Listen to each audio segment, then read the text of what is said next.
The water erupted as the massive shark slammed into the swimmers' boards, knocking them into the waves.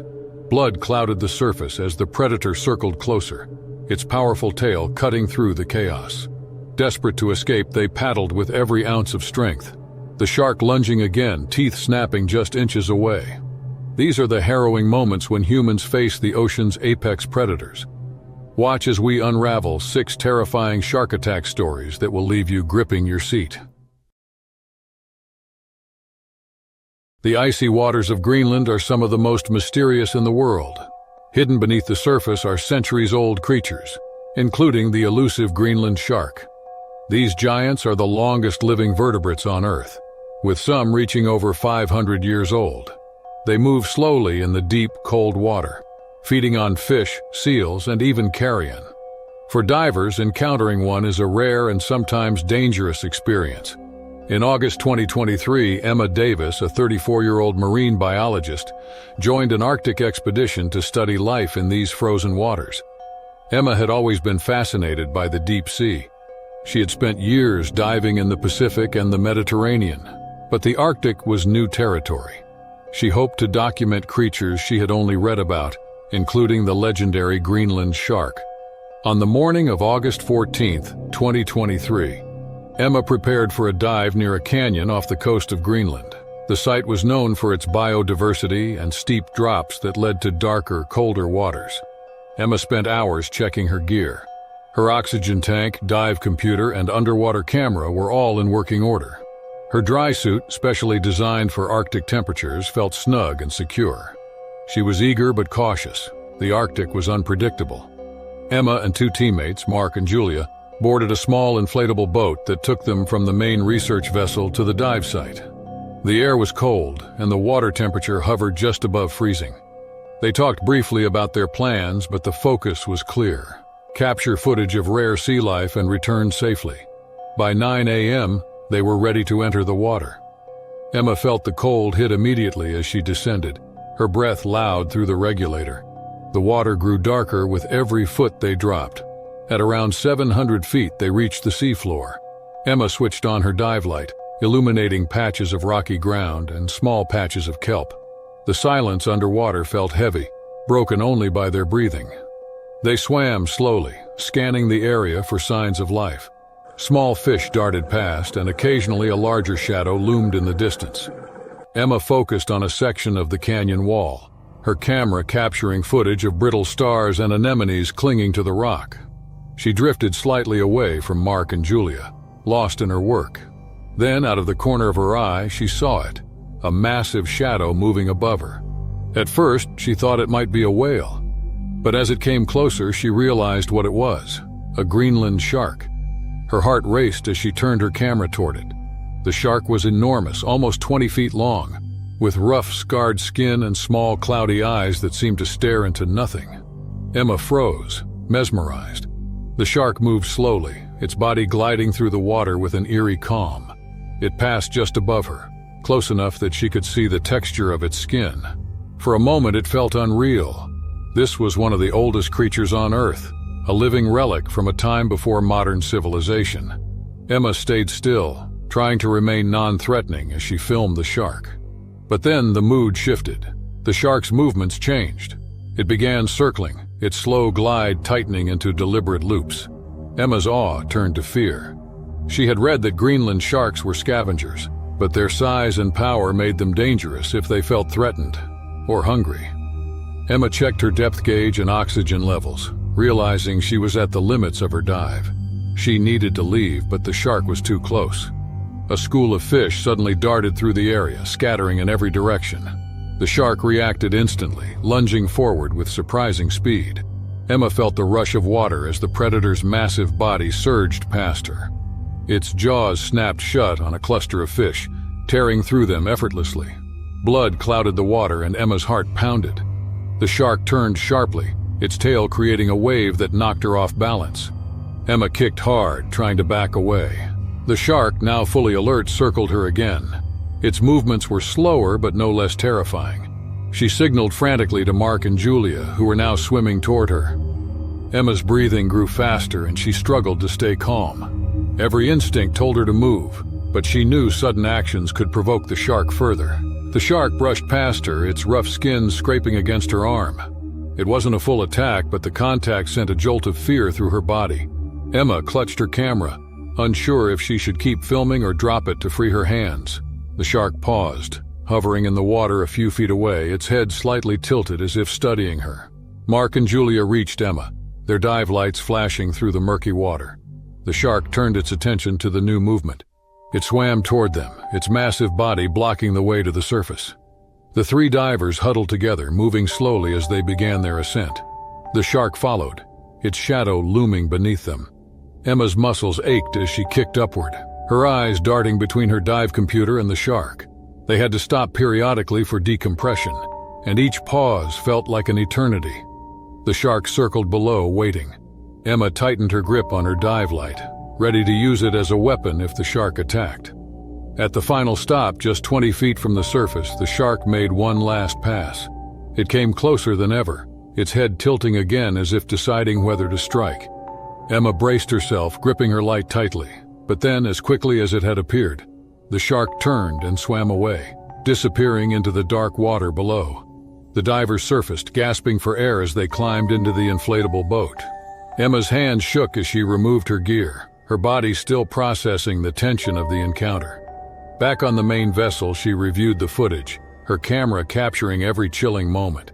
Emma's encounter with the Greenland shark was more than just a close call.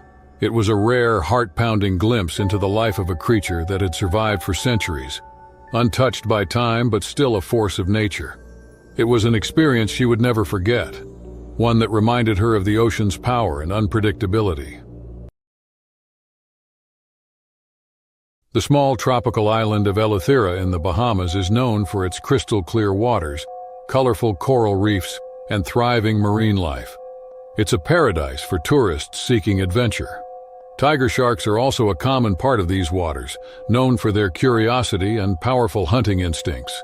These predators, which can grow up to 15 feet long, are apex hunters, feeding on fish, turtles, and even larger prey. While rare, tiger shark encounters can be dangerous, especially when humans unknowingly enter their hunting grounds. On May 12, 2021, a group of 4 friends arrived in Eleuthera for a week-long vacation. Katie Moran, 28, had been planning the trip with her friends for months. Joining her were her college roommate Danielle Rhodes, her younger brother Eric, and his girlfriend Nina. The group spent their first few days exploring the beaches, trying local food, and snorkeling in shallow waters near the resort. By the 4th day, they decided to venture further from the main tourist areas. Locals warned them about recent shark sightings near some of the reefs, but the group brushed off the warnings, eager to find a secluded snorkeling spot. They rented a small boat and set out toward a reef known for its vibrant coral and sea turtles. That morning, Katie woke early, excited for the trip. She packed her snorkeling gear and helped load the cooler onto the boat. The group left around 8 a.m., the air warm and still. It took nearly an hour to reach the reef, which was far from any populated areas. There were no lifeguards, and their cell service was spotty at best. When they arrived, the water was calm and inviting. They anchored the boat and put on their fins and masks. Katie was the first to slip into the water, her excitement contagious. The reef below was stunning, teeming with fish of all colors darting between coral structures. Sea turtles swam lazily, nibbling on patches of seagrass. The group stayed close together at first, marveling at the beauty around them. About 30 minutes into their snorkel, Katie spotted a larger turtle near the edge of the reef. It was feeding on the sea floor, its movements slow and graceful. She wanted a closer look and began swimming toward it, moving further from the group. Danielle noticed and called out to her, but Katie waved back, signaling she was fine. She didn't notice the dark shape lurking further out, near the deeper part of the reef. The turtle's movement must have disturbed the tiger shark, which had been feeding nearby. At nearly 12 feet long, the shark was a massive predator. Katie swam closer, unaware of the danger. When the turtle darted away suddenly, she froze, watching as a shadow emerged from the gloom. The shark moved toward her, its large body gliding with a predatory focus. Katie realized the danger too late. The shark swam close, circling her in slow, deliberate loops. Her breathing grew rapid, bubbles escaping in bursts as she tried to back away. The shark's striped body came into full view, its black eyes unblinking as it studied her. Katie turned to swim back to her friends, but the shark darted forward, its movements quick and aggressive. The first strike came from below. The shark rammed her, knocking her off balance in the water. Katie screamed into her snorkel, thrashing to regain control. The shark's head brushed against her leg and she felt the rough texture of its skin. Then came the bite, sharp teeth tearing into her lower thigh. The pain was instant, like a burning shock that spread through her entire body. Katie kicked wildly, using her arms to push herself away. Blood poured from the wound, clouding the water around her. The shark released her momentarily, but it didn't leave. It swam in tight circles, agitated by the blood and movement. Katie tried to scream again, but the snorkel muffled her cries. Back near the boat, Danielle noticed Katie flailing and saw the dark shape circling her. She yelled for Eric and Nina, pointing toward Katie. Panic set in as they realized what was happening. Eric grabbed a flotation device and swam toward his sister, while Nina stayed near the boat, trying to keep track of the shark. Katie struggled to stay afloat. Her injured leg felt heavy, and every movement sent waves of pain through her body. The shark lunged again, this time grazing her side with its teeth. She managed to kick it with her fin, pushing it away for a moment. Her vision blurred as the pain and fear consumed her. Eric reached her first, grabbing her under the arms and trying to pull her toward the boat. The shark didn't retreat, it followed, circling just beneath them. Danielle joined moments later, helping Eric hold Katie up. They shouted to Nina, who threw them a rope. The two struggled to get Katie to safety, every second feeling like an eternity. As they neared the boat, the shark made another pass. Its dorsal fin broke the surface, and Eric used the flotation device to strike the water, trying to scare it off. The shark finally veered away, disappearing back into the deeper part of the reef. The group hoisted Katie onto the boat, her leg bleeding heavily. Nina grabbed towels, wrapping them tightly around the wound to slow the bleeding. Katie was pale and shaking, her breath shallow. Eric tried to keep her conscious while Danielle fumbled with the radio, calling for help. It took over an hour for a rescue boat to arrive, during which the group did everything they could to keep Katie stable. Her leg was badly torn, and the blood loss left her weak, but she held on. The attack left the group shaken. Their excitement turned to fear in an instant. The tiger shark, though it had retreated, left a lasting impression on all of them. What had started as a peaceful snorkeling trip became a chaotic fight for survival, and the trauma of that day would forever change their bond. The Everglades in Florida is a sprawling network of wetlands and mangrove forests, home to some of the most fascinating and dangerous wildlife in the United States. This unique environment of brackish water, where fresh water meets salt water, is perfect for bull sharks. These predators are known for their ability to thrive in rivers and swamps, adapting to waters that other sharks can't handle. They are powerful and aggressive, making them one of the most dangerous shark species in the world. In June 2019, Ellie Harper, a 22-year-old marine biology student from Tampa, traveled to the Everglades for her graduate research project. Ellie was studying bull sharks and their behavior in brackish waters. She had spent weeks preparing and gathering data with her team, but on June 15th, she decided to venture out alone to collect samples in a secluded mangrove swamp. She wanted to work undisturbed and hoped the trip would yield unique observations. That morning, Ellie loaded her kayak with equipment: water sampling kits, a waterproof notebook, and a GPS tracker. She had visited this part of the Everglades before, but she felt a mix of excitement and nervousness about going solo. The dense mangroves created an eerie silence, broken only by the occasional bird call or splash of a fish. She paddled carefully, maneuvering her kayak through narrow channels surrounded by thick roots that reached out like fingers. By mid-morning, Ellie found a quiet spot deep in the swamp. The water was murky, the tannins from the mangroves staining it a dark brown. She set up her equipment, dipping a collection bottle into the water to gather samples. Everything seemed calm, but Ellie couldn't shake the feeling that something was off. The stillness around her felt unnatural. As she paddled to a new spot, Ellie's kayak jolted suddenly. She froze, gripping the sides tightly. It felt like she had hit something large underwater.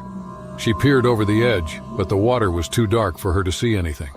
Before she could process what had happened, the kayak tilted violently to one side and she was thrown into the water. The shock of the fall took her breath away.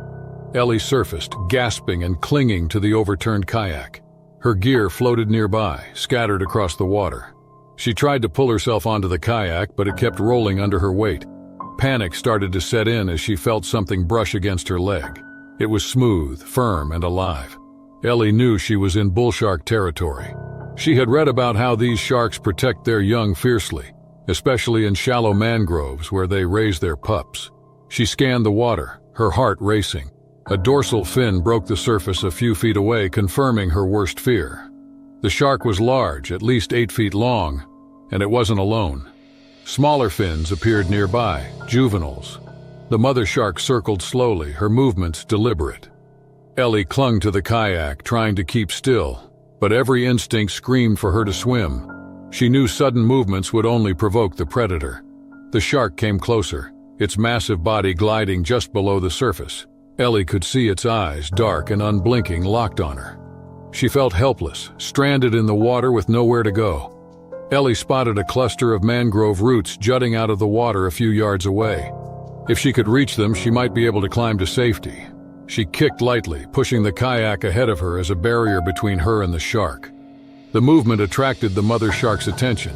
It turned sharply, its dorsal fin cutting through the water like a knife. Suddenly, the shark lunged. Its powerful tail sent a spray of water into the air as it charged toward the kayak. Ellie ducked under the surface, gripping the kayak with all her strength as the shark rammed it. The impact nearly knocked it out of her hands. She surfaced, coughing and panicking, but the shark wasn't finished. It circled back, this time closer, its body brushing against the kayak's underside. Ellie felt the kayak shift again and knew it wouldn't hold for long. She kicked hard, propelling herself toward the mangrove roots.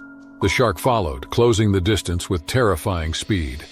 Ellie reached the roots just as the shark lunged again, its jaws snapping inches from her leg. She screamed, pulling herself onto the slippery roots. Her hands bled from the sharp bark, but she didn't stop climbing until she was as high as she could go. From her perch, Ellie watched as the shark circled below. Its movements were relentless, the smaller sharks mimicking their mother. Ellie's heart pounded as she realized the roots wouldn't hold forever. The tide was rising, and the water crept closer to her feet. She needed a plan. Her gear floated nearby, including her GPS tracker. If she could reach it, she might be able to signal for help. But the water between her and the device felt like a death trap. The shark was still circling, waiting for any sign of movement. Ellie steadied her breathing, trying to calm her nerves. She remembered her research. Bull sharks are territorial but predictable. They often attack when they feel threatened, or when they mistake something for prey. If she could distract the shark, she might have a chance to grab the GPS. Ellie grabbed a loose piece of bark and threw it into the water. The splash caught the shark's attention, and it swam toward the noise. Taking a deep breath, Ellie slid off the roots and swam as quickly as she could toward her gear.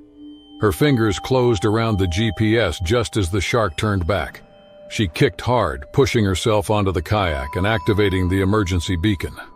The shark made one last pass, ramming the kayak again.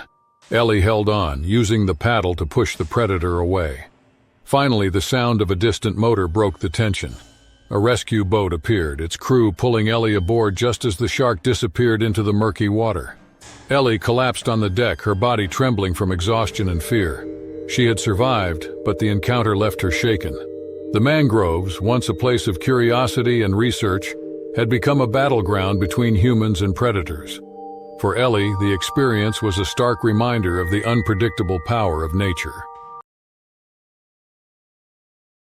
The Gulf of Mexico is vast and unpredictable, a place where fishermen like Hector Perez make their living by pulling treasures from the depths. The waters are rich with marine life, snapper, grouper, and tuna, but also home to apex predators like the great white shark.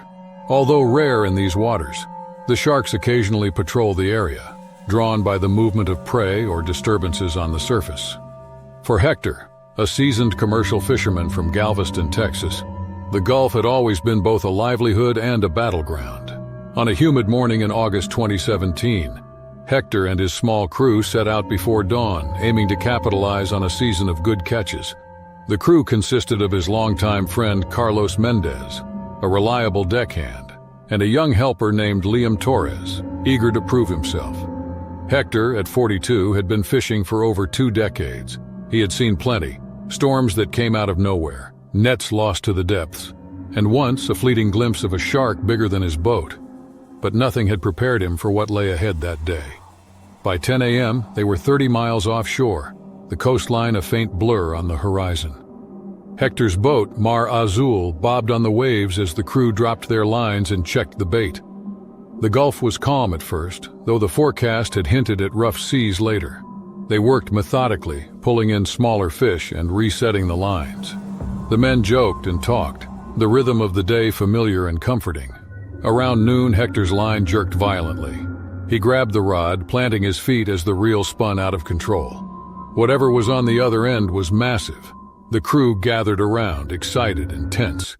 Hector leaned into the fight, muscles straining as he tried to gain control. The fish pulled hard, diving deep and then lunging to the surface in bursts of raw power. Hector thought it might be a giant tuna, a catch worth thousands, and his determination grew. Minutes stretched into an hour. Hector's arms burned, sweat dripping into his eyes as he battled the unseen force beneath the waves. Carlos and Liam tried to help, adjusting the reel and clearing the deck of loose gear. Hector's focus narrowed to the rod in his hands and the fight against the creature below. Then, with no warning, the line snapped. The force of the break sent Hector sprawling backward. He lost his footing on the slick deck, tumbling over the railing and into the water. The cold shock hit him first, then the realization of where he was. He surfaced, gasping for air, the salty water stinging his eyes. The boat was a few yards away and he could hear Carlos shouting, but his immediate concern was the pain in his arm. The line had whipped across his forearm as it snapped, leaving a deep bleeding gash. As Hector tried to swim back to the boat, something beneath him stirred. He froze, his heart pounding. The water around him shifted, a ripple too large to be from the waves. A dark shadow moved below, slow and deliberate. Hector knew instantly what it was: a great white shark. It must have been drawn by the commotion, the vibrations of the fight, or the scent of blood now mixing with the salt water. The shark's dorsal fin broke the surface, cutting through the water like a blade. It was massive, at least 15 feet long, and it circled him with an unnerving calm. Hector's mind raced. He kicked toward a buoy floating nearby, part of the gear they had set earlier. Grabbing onto it, he pulled himself partially out of the water, his injured arm throbbing. Carlos and Liam scrambled to maneuver the boat closer, but the waves had picked up, making it difficult to steer. Hector waved frantically, shouting at them to hurry. The shark came closer, its body brushing against the buoy. Hector could feel its immense power, the smooth skin rough against his leg as it passed. He tried to keep his movements slow, knowing sudden splashes might provoke an attack. The shark disappeared momentarily, its shadow vanishing into the depths. Hector held his breath, scanning the water. When it reappeared, it was moving faster, circling tighter. The predator was no longer curious, it was hunting. Hector gripped the buoy tightly, his fingers numb from the effort. His bleeding arm dangled just above the waterline, the crimson drops falling like a lure. The boat struggled to close the gap, the waves growing larger and more chaotic. Carlos yelled directions to Liam, who fought to keep the engine steady. Hector could see their panic, the desperation on their faces. He felt the buoy lurch as the shark bumped it again, testing its prey. The shark lunged suddenly, its jaws snapping inches from Hector's leg. He kicked hard, pushing himself higher onto the buoy, the motion splashing water everywhere. The predator circled back, its dorsal fin cutting tighter arcs.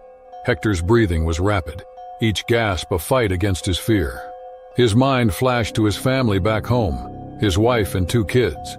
He couldn't die here, not like this. Carlos managed to get the boat close enough for Liam to throw a rope. It landed just out of Hector's reach. He lunged for it, nearly losing his grip on the buoy, but the shark's sudden movement stopped him. It charged again, its open jaws a terrifying sight. Hector swung his uninjured arm, splashing water toward the shark's face. It veered off, momentarily distracted. Seizing the chance, Hector grabbed the rope. Carlos and Liam pulled with all their strength, dragging him toward the side of the boat. The shark followed, its massive body creating a wake that rocked the vessel. As Hector reached the railing, he felt the shark's head hit the bottom of his boot, its teeth grazing the sole. He scrambled over the edge, collapsing onto the deck. The crew hauled him inside, their relief palpable but brief. The shark didn't leave. It circled the boat, bumping it repeatedly as if angry at losing its prey. The men worked quickly to bandage Hector's arm and assess his condition. His body was shaking, partly from the cold and partly from the sheer terror of the encounter. The shark lingered for what felt like an eternity before finally disappearing into the depths. The men didn't wait to see if it would return. They started the engine and headed back toward shore, the rough seas tossing the boat as they navigated their way to safety. Hector sat on the deck, clutching his injured arm, the events of the day replaying in his mind. He couldn't shake the feeling of the shark's presence, its cold, calculated movements. For years he had taken from the ocean without a second thought. But now he felt a deep respect and fear for the forces that ruled the sea.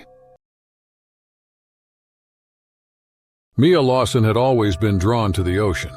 Living in the small beach town of Byron Bay, Australia, she spent most of her time surfing. Her parents, however, were strict and often worried about her safety, especially after hearing stories about shark attacks in the area. Mako sharks in particular were known to frequent these waters. Fast and agile hunters sometimes came too close to shore, mistaking surfers or swimmers for prey. Despite her parents' concerns, 16-year-old Mia felt most alive when she was riding waves under the moonlight, her secret escape from the pressures of everyday life. It was October 14, 2015. The day had been long, filled with schoolwork and tension at home after an argument with her parents about her growing independence. By the time night fell, Mia was restless. She waited until her parents were asleep, then grabbed her board and snuck out of the house. The moon was bright, lighting her path to the beach. She paddled out, feeling the cool water against her arms and the steady rhythm of the waves beneath her. Mia loved the quiet of nighttime surfing. There were no crowds, no voices, just her and the ocean. She caught a few small waves, gliding smoothly along their surfaces. Her confidence grew with each ride, and she paddled further out, seeking larger waves. She let her mind wander, unaware of the shadow that began to follow her from below. Mako sharks are not usually aggressive toward humans, but their speed and curiosity make them unpredictable. Juveniles especially are known to investigate unfamiliar objects. The young shark circling Mia's board was likely confused by her silhouette, thinking she might be prey. Mia, distracted by the waves, didn't notice until it was too late. A sudden jolt shook her board. She lost her balance, nearly falling into the water. Her heart raced as she tried to figure out what had happened. Before she could react, the shark struck again, this time biting into her left leg. The pain was sharp and immediate, like fire spreading through her body. Mia screamed, kicking at the water in desperation. The shark released her, but its teeth had left deep gashes that bled heavily. Mia's instincts took over. She grabbed her board and clung to it, her hands trembling as she tried to steady herself. The water around her turned red, and she knew the scent of blood would attract more predators. The shark circled back, but this time it stayed just beneath the surface, watching her. Mia paddled toward the shore with all her strength, each movement sending waves of pain through her injured leg. The beach seemed impossibly far away. Mia focused on the rhythm of her strokes, forcing herself to keep moving despite the throbbing in her leg. The shark followed, closing the distance between them. Mia felt its presence like a weight pressing down on her. She used her good leg to kick harder, trying to create more distance. After what felt like an eternity, Mia reached the shallows. Her arms burned, and her vision blurred from the effort. She dragged herself onto the sand, collapsing in a heap. Her leg was a mess, the wounds deep and still bleeding. Mia tore off part of her wetsuit and wrapped it tightly around her leg, trying to stop the flow of blood. She looked back at the water, half expecting the shark to follow her onto the shore. The walk home was grueling. Mia limped, her board dragging behind her as she fought the urge to collapse. By the time she reached her front door, her strength was nearly gone. She fumbled with her key, her hands shaking, and slipped inside quietly. She didn't want to wake her parents, but the moment she stepped into the light, she knew she couldn't hide what had happened. Mia's parents were shocked and furious when they found out. They rushed her to the hospital, where doctors cleaned and stitched the deep lacerations on her leg. The nurses commended Mia for her quick thinking and bravery, but her parents were less forgiving. They blamed her for sneaking out and risking her life. The tension between them grew, the mistrust widening the gap in their relationship. The days that followed were difficult. Mia couldn't surf, and the thought of returning to the water filled her with dread. The shark had taken more than just a piece of her leg. It had stolen her confidence. Her friends and neighbors heard about the attack, and the community debated whether surfers should take more responsibility for avoiding shark territory. Some blamed Mia for going out at night, while others argued that humans shouldn't fear animals in their natural habitat. Mia felt torn. She loved the ocean, but now it felt like an enemy. She replayed the attack in her mind, wondering if she could have done anything differently. The pain in her leg was a constant reminder of how close she had come to losing everything. As the weeks passed, Mia slowly began to heal. Her parents tried to rebuild their trust, though their fear for her safety remained. Mia, too, struggled to rebuild her confidence. The ocean still called to her, but now it carried a shadow of fear. She wondered if she would ever feel free on the waves again. The beaches of Durban, South Africa are a magnet for swimmers and surfers, with warm waters and waves that attract visitors year-round. Beneath the surface, however, the Indian Ocean is home to a variety of sharks, including the bronze whaler. Known for their speed and curiosity, these sharks can become aggressive when provoked or when food is present.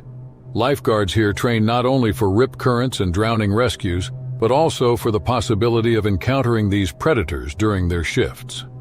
On December 3, 2015, Dan Miller, a 28-year-old lifeguard with over 10 years of experience, was on duty at Umhlanga Beach. The day had been hot, and the beach was crowded with families, surfers, and tourists enjoying the summer. Dan started his morning as usual, setting up flags to mark safe swimming zones and briefing his team about the day's conditions.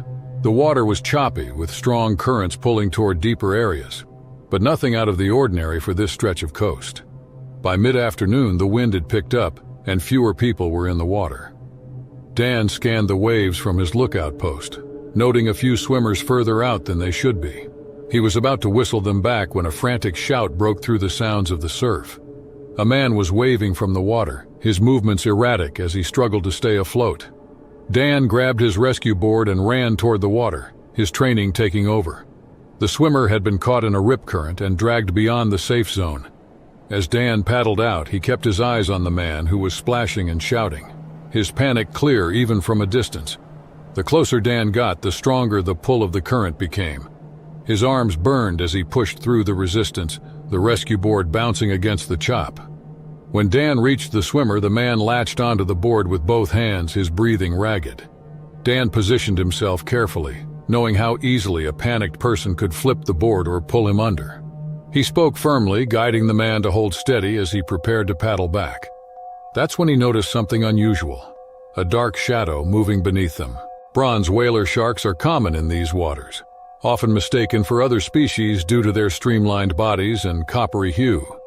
Dan had encountered them before during training and knew they were usually non-aggressive unless provoked, but the splashing of the panicked swimmer could be seen as a sign of distress or prey. The shadow circled closer, and Dan recognized the distinctive dorsal fin and sleek body of the shark. He felt a surge of adrenaline. The swimmer hadn't noticed the shark yet, which was a small relief. Dan positioned himself between the swimmer and the predator, keeping his movements slow and controlled. He knew that panicking would only make the situation worse. The shark circled again, its path tightening. Dan gripped the rescue board, trying to maintain his focus despite the growing tension. The swimmer, still unaware of the shark, suddenly tried to climb onto the board, tipping it dangerously. Dan steadied it, but the commotion sent ripples through the water. The shark responded instantly, darting closer. Dan saw its body glide just beneath the surface, its bronze skin gleaming in the sunlight. He tried to calm the swimmer, but the man's fear was overwhelming. He grabbed Dan's arm, pulling him off balance. The shark lunged. Dan felt the rush of water as the predator passed just inches away, its powerful tail creating a wave that nearly knocked him off the board. The swimmer screamed, realizing the danger for the first time. Dan acted quickly, pulling the man back onto the board and gripping the edges tightly. The shark wasn't leaving. It swam closer, its movements more aggressive, and circled them again. Dan's training flashed through his mind. He knew he had to keep the shark at bay long enough to get the swimmer back to shore. Using one hand to steady the board, he reached into the water and splashed forcefully, hoping to deter the predator. The shark hesitated but didn't retreat. Instead, it circled again, its dorsal fin breaking the surface like a knife. The swimmer clung to Dan, his weight making it nearly impossible to paddle. Dan's muscles strained as he tried to maneuver the board toward the shore. Each stroke felt heavier than the last, the current fighting him every step of the way. The shark lunged again, this time bumping the board with its snout. The impact sent shockwaves through Dan's body, and he struggled to keep the board steady. The beach felt impossibly far away. Dan shouted to his team on shore, signaling for help. Another lifeguard grabbed a second board and began paddling out, but the distance between them felt like an eternity. Dan kept his eyes on the shark, which now circled even closer. It was testing them, its movements deliberate and predatory. Suddenly, the shark made a sharp turn and disappeared into the deeper water. Dan held his breath, scanning the surface for any sign of the predator. The swimmer sobbed quietly, his grip on the board loosening as exhaustion set in. Dan didn't let his guard down, knowing the shark could return at any moment. The second lifeguard finally reached them, helping to stabilize the board and guide them toward the shore. Together, they paddled hard, the waves pushing them closer with each stroke. The beachgoers had gathered at the edge of the water, their faces tense as they watched the rescue unfold. When Dan and the swimmer finally reached the shallows, a wave of relief swept through the crowd. Dan collapsed onto the sand, his chest heaving as he caught his breath. The swimmer was pulled to safety, his legs trembling as he tried to stand. Dan's teammates helped him to his feet, their faces a mix of admiration and concern. He glanced back at the water, half expecting to see the shark's dorsal fin still cutting through the waves. The experience left Dan shaken. As a lifeguard, he had always understood the risks of the job, but this was the first time he had faced a predator head-on. The encounter reminded him of the thin line between bravery and survival, and the unspoken dangers that came with protecting others in the ocean's domain.